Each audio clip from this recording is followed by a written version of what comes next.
Dalawang suspect naman sa panggagahasa ng isang dalagita sa Alcala, Pangasinan nasa top 1 and top 2 most wanted person arestado.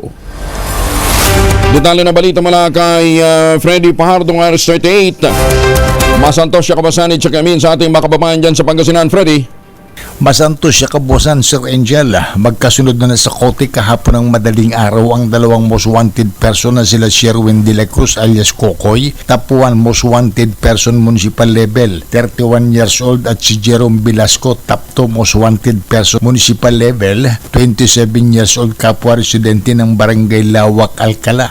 Sa ulat ni OIC Chief of Police Major Mark Tobadesa, ang dalawa ay kapwa na harap sa kaso ng statutory rape, Nobel Band recommended, rape through sexual assault na may piyansang 200,000 pesos each, lasciviousness conduct under Section 5B ng Republic Act 1716 of Child Abuse na may piyansang tag 108,000 pesos kada isa. Ang pagkadakip sa mga suspek ay sabi siya ng warrant of arrest na pinalabas ng korte na may petsang October 29, 2024. Sa ngayon, ang mga ito ay nasa kustodiya ng Alcala Police Station at paglabas ng commitment order ng hukuman ay ililipat sila sa BGNP.